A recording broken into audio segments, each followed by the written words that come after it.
All right, y'all. We got Patrick. Steven Byrne. I hope I said it right. Lied to you, but it's okay. He escaped Blue Clues. Let's get it.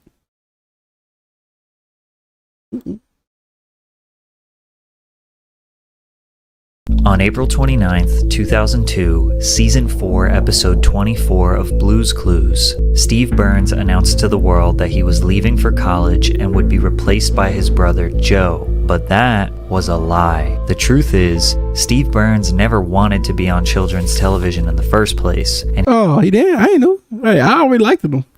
he was finally able to escape. But because of this lie, some disturbing rumors were brought to light. The most believed rumor was that Steve had died in a fatal car crash. A more ridiculous rumor was that he was murdered by the Blue's Clues producers, or died in an unsuccessful attempt to fight the Taliban. However, the most believable theory was that Steve was depressed, got addicted to H, and rebelled against the kids show to start a rock band. And that theory wasn't entirely false. While the public saw a seemingly cheerful demeanor on screen, Steve struggled with his depreciating mental health off screen. I didn't know it yet, but I was the happiest depressed person in North America. I was struggling with severe clinical depression the whole time I was on that show. Steve's job was to be happy, uplifting, full of joy and wonder all the time. He had to pretend to be interested and amazed at the smallest things. Bro, they were my junk back then, bro.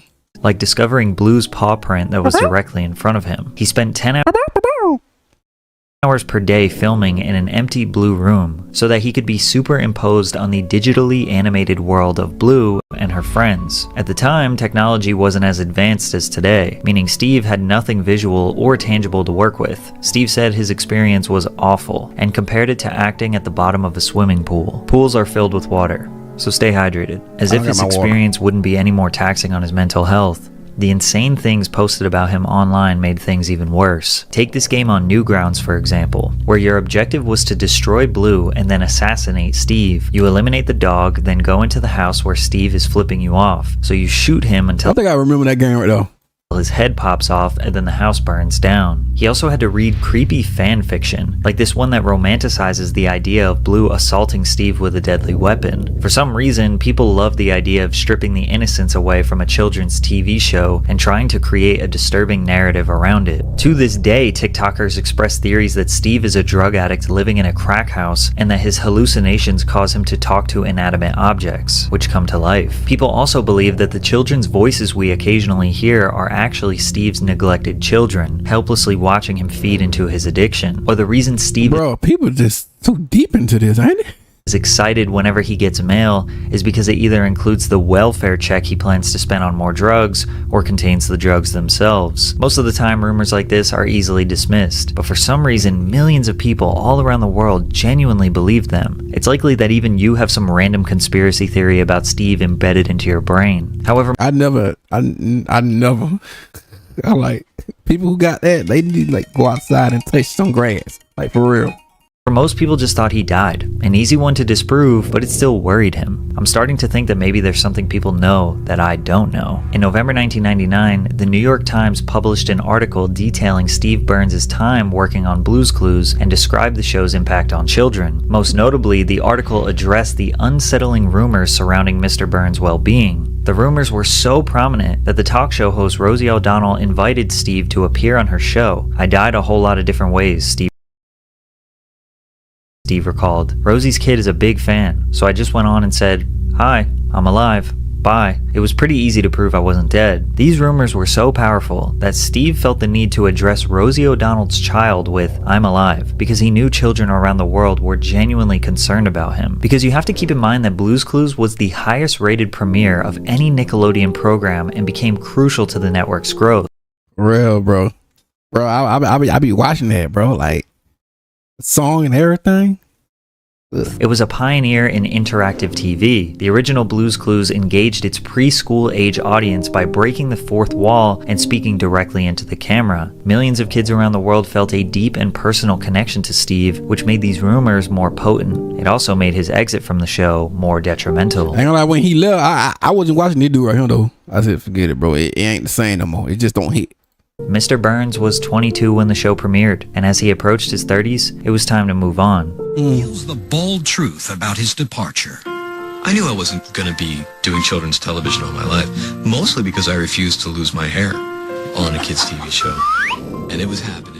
Steve knew that his baldness would ruin his boyish look and appeal. The network insisted that he wear a wig, but he refused. Combine this with his depreciating mental health, it was finally time to exit. He told the viewers goodbye in his final send-off, alongside his new replacement Joe, and children around the world thought he was just going to go to college and he would return shortly. They were mistaken. Steve was not off to college. He was about to embark on his journey of being the lead singer of a psychedelic rock band. Steve was interested in music way before Blues Clues. Steve Burns attended Boyertown Area Senior High School in Berks County, Pennsylvania, graduating in 1992. He played in bands called Sudden Impact, 9 Pound Truck, and the Ivies. He continued playing music on the side while pursuing an acting scholarship at DeSales University in the Lehigh Valley. Shortly after being discovered by an agent, Steve dropped out of school and moved to New York City to become a professional actor. In '95, Steve arrived at Nickelodeon under the impression he was auditioning for a voiceover role for a game show, but then later found out it was for a kid show. Steve was a grungy 90s skate rock kid with long hair and earrings, not the ideal fit for the job. Tracy Page Johnson, executive producer and co-creator of Blues Clues, says that he didn't want to be a children's host. Of the 100 people we auditioned, he was by far the realest. He loved kids, but he didn't want to make a career out of it. Steve didn't want to be on children's television. He wanted to make music, and after he stepped away from the show, he could finally make his dreams a reality. In 1999, Steve walked into a party in New York where he heard the Flaming Lips 1999 album, The Soft Bulletin, for the first time, considered by many to be the Flaming Lips' masterpiece.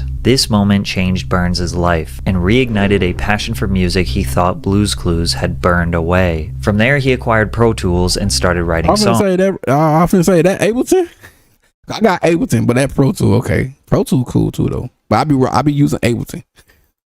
I had literally been doing nothing but talking to objects made of felt for 6 years. There was this weird creative constipation going on. Steve wrote roughly 35 songs in one sitting, but selected 12 to feature on his debut album, Songs for Dust Mites. Now it was time to get in the studio to record, so he contacted his favorite producer, Dave Fridman, who had worked with the Flaming Lips in the past. Interestingly enough, Fridman had just held a Blues Clues themed birthday party for his children, so he was eager to see what creative potential Steve had. Steve sent Dave some demos, assuming he'd think they sucked, but he got the opposite reaction. Dave liked it, and he asked if Steven Drozd, the drummer of the Flaming Lips, could come and work on some music with them. In a dream world even Blues Clues couldn't have imagined, the Flaming Lips wanted to work with Steve. The bassist, Michael Ivins, later joined the team as well, helping engineer several sessions. The lead vocalist, Wayne Coyne, actually approached Steve with the offer to star in a movie he was directing called Christmas on Mars. He was hesitant at first, but ultimately accepted the role. Because of Steve's ridiculous story of leaving a kids show and starting a band, there was a flurry of interest from various record labels. He ultimately signed with Pius Records in late 2002 when a label executive sat him down and said, "This makes sense. I don't know why, but there's a thread of logic between Blues Clues, the Flaming Lips, and your record." And he was right. Something about the perfectly innocent image of a children's show, combined with the amount of insane rumors surrounding Steve, leading to being a frontman of a psychedelic rock band, was a crazy storyline. Burns professionally entered the world of rock music following the release of his indie rock album Songs for Dust Mites in August of 2003.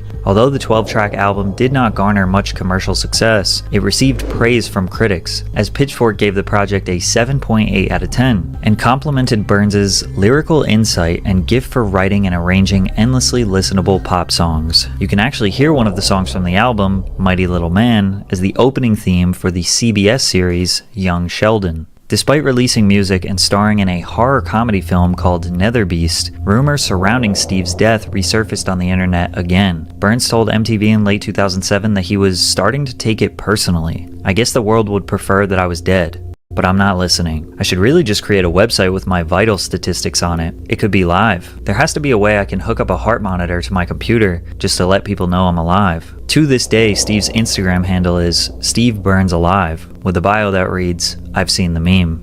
Unfortunately for Steve, he didn't exactly become the rock star he dreamed of being. Most of his buzz from his first project was earned due to the juxtaposition of his Blues Clues career. After that, he started another band, Steve Burns and the Struggle, alongside the Flaming Lips Stephen Drozd and A Million Billion frontman Ryan Smith. The collective released an album, Deep Sea Recovery Efforts, in 2009, but it failed to do anything substantial. For many years, Steve disappeared from the spotlight. Slowly but surely, rumors of his death, addiction, and God knows what else made their way back onto the internet. But in 2017, Steve got a call that he never thought he would get. Nickelodeon gave the original creators of Blues Clues permission to develop a reboot of the series after multiple failed attempts. Nickelodeon posted a video announcing that they were looking for a new host of the show. Steve helped the creators during the casting process, and after 1,000 auditions, they eventually selected Josh De La Cruz, who was an understudy for Disney's Aladdin on Broadway for 5 years. De La Cruz would play Steve and Joe's cousin, Josh. Steve was initially reluctant to continue his association with the show, but was persuaded by its fans on social media to write, direct, and appear on the show. The reboot, Blues Clues and You, has been a huge success following its premiere, producing 4 seasons before being renewed for a 5th early last year.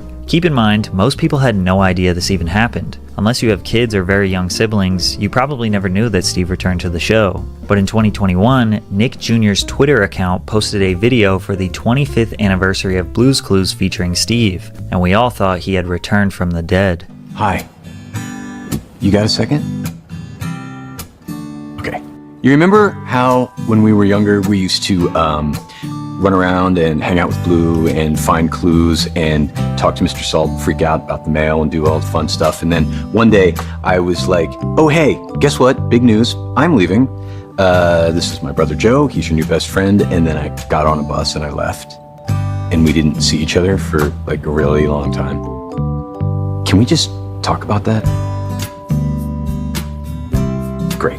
Because I realized that was kind of abrupt. Steve went on to explain what happened to his character, continuing the fake story of him going to college, because having a really unsuccessful rock band was not the narrative Nickelodeon wanted to continue. But his ability to speak through the camera and develop a one-on-one connection with the viewer resonated deeply with Blues Clues fans. It's like we were all 5 years old again. The post was retweeted 700,000 times and liked by 1.9 million people. I think the overwhelming engagement is a huge testament to how powerful these rumors were over the years. Literally millions of people around the world thought he was a criminal, a drug addict, or dead. It's almost as if people wanted to believe them, because the rumors were debunked. Need to stay off that social media. People that be they need to go outside really and touch some grass numerous times over the years. So for him to essentially return from the shadows after 2 decades was shocking for so many people. This return finally put the rumors to rest. Steve Burns is not a child predator, he is not a drug addict, he is not a criminal, and most certainly